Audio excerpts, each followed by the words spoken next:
With next month marking my 3 years of podcasting, I need to take a moment to appreciate the podcast gods, because if it wasn't for this podcasting platform, I don't know where I would be. I don't know where in the world the bearded man would be. I wouldn't know how to provide my voice to the world because I'm not the greatest writer. I've tried my best. I, decently like videos. I'm all right vlogging, but I really do love podcasting. Podcasting has become such a part of my life and just provided me such an amazing platform that I really need to take a moment to just appreciate it, because if it wasn't for podcasting, I don't know where I'd be. And I think a lot of people out there might be contemplating starting their own podcast. And so here are the 5 things that have helped me grow. I mean, the big thing being number 1, it provided me a platform to share my voice with the world. How amazing is that? So many of us just want to speak out and share our thoughts and feelings, and we can do that through all these platforms, Instagram, Twitter, but podcasting has allowed me to share my voice. Whatever I might have to say, I could pull up my microphones right now, sit down, record a podcast, put it out there to the world. And it's not even about the number of plays of people listening. It's just the fact that I'm throwing it out there. I'm putting it into the world. And even if just one person listens to me, it's always been a win. Just knowing that I have somewhere to go and I can say whatever I want and I can put that out there to the world has been such an amazing feeling. I mean, another thing as well, number 2 would be, it's made me realize the importance of consistency, showing up every single day, every week, every month with something. I started this podcast August 31st of 2016, and I told myself from the beginning I wanted to start a weekly podcast. I knew that the only way for this thing to actually grow, for Purpose in the Youth podcast to grow, I needed to stay consistent. And no way I was going to be able to put out a daily podcast or even multiple pods a week in the beginning, but I told myself I want to deliver on a weekly podcast. And today was the 138th episode. And being that the 3-year marker is next month, we fell a little under staying consistently all the way through, with a miss of about 4 to 5 weeks. I don't know what the true number is, but I would say 95% of the weeks have been hit. We've had a podcast every single Wednesday. We've put out other podcasts as well. I have grown to learn and appreciate consistency so much. There's literally no other way to get good at something than to stay consistent with it. There's no book, there's no interview, there's no lecture, there's no networking event. There's nothing in this world that is going to teach you how to become great at something other than showing up and doing it as often as you can do it. And for me, it's been that weekly process. And so, in the beginning, it's definitely overwhelming of like, man, it's going to take me so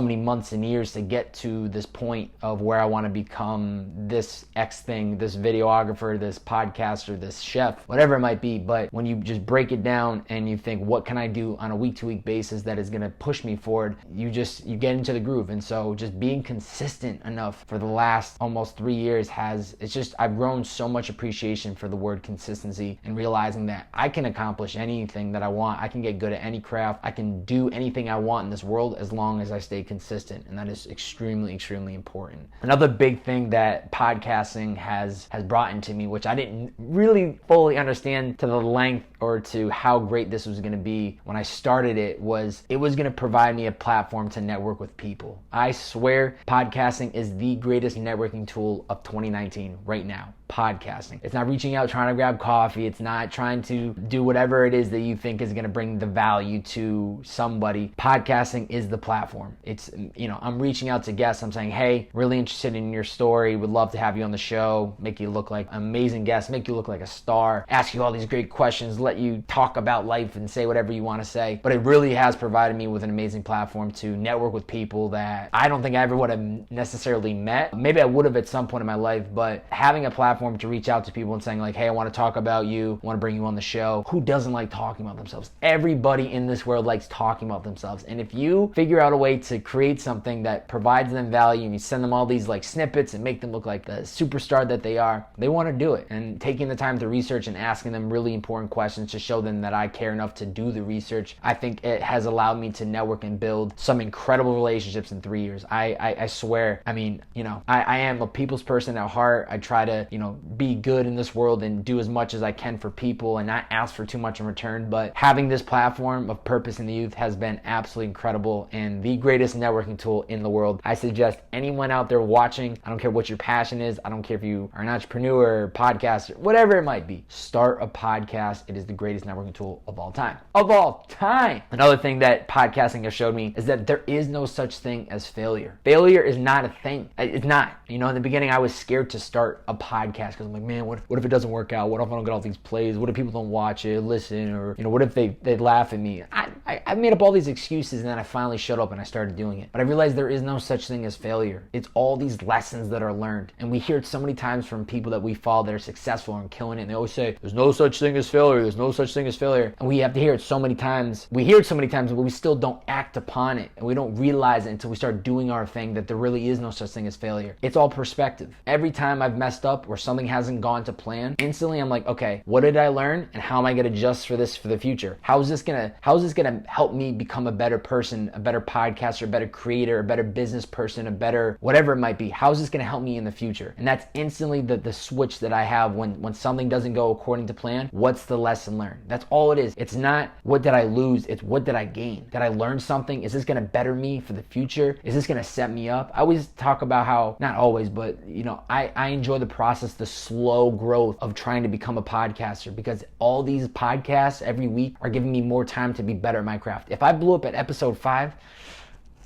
I wouldn't be, I don't know if I'd be happy about that. I didn't really know what I was doing. I was in the work in progress. Do I want to blow up now at 138?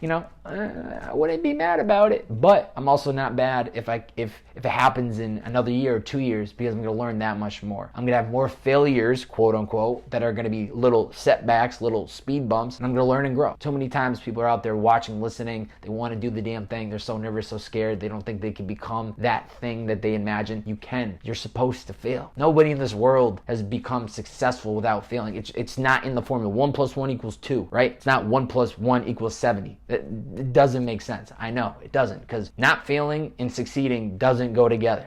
You must fail in order to succeed. That's just how it works, and that's how it is in the world. Learning that there is no such thing as failure has been another big takeaway from podcasting. Lastly, and honestly the most important piece of it all, podcasting has allowed me to become so confident in my authentic self. So confident. I boast that I'm the world's favorite bearded man. I'm the world's favorite Uber driver. I'm the best podcaster in the world. It's all a front. It's just me just being my biggest hype man, being my biggest cheerleader, telling myself, Bobbbaaaay, you're gonna be the best. You are the best. You gotta keep going. Keep showing up. Stay consistent. Put in the work. # grinding. # chase them dreams. I am my biggest hype man, but I'm also my true authentic self. There's nothing I'm scared to say that's the truth. I tell people that I run my podcast out of a bed Rudio. Right behind this camera is my bed. I'm looking at 4 of my pillows, my blanket, my hoodie, and a light that's literally standing on my bed. I drive Uber full time to pay the bills. I don't know.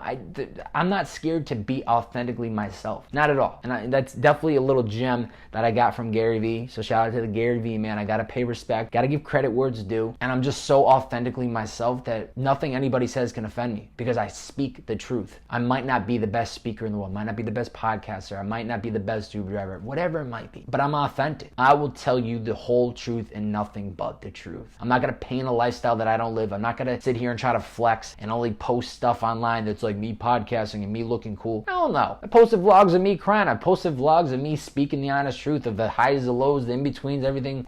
I'm not scared to be my authentic self, and that is a credit to podcasting. It's a credit to me allowing myself to be vulnerable, me allowing to share my voice, knowing that there's somebody out there watching or listening right now that can connect with this, that has these same feelings, that is scared to talk about it, that doesn't have somebody out there to talk to about whatever they're going through. I want to be the voice. I want to be that person that they can look up to and go, you know what? The bearded man, Bobbbaaaay, is doing it. So can I. He's been through this shit. So can I. Anybody can go through it. So I think the last piece of why I'm super grateful for podcasting is just, it's allowed me to be my authentic self. I am who I am, and I'm not scared to be who I am. I'm going to keep growing. I have my weaknesses. I'm not the greatest at certain things, but guess what? I am myself. I am the bearded man. I am authentically myself. And that, to me, ladies and gentlemen, is my greatest strength. Podcasting has been incredible. If there are any podcasting gods in the world right now listening, just know I'm coming to the top. The bearded man is on his way. I'm the biggest boss that you've seen thus far. I'm the biggest boss that you've seen thus far.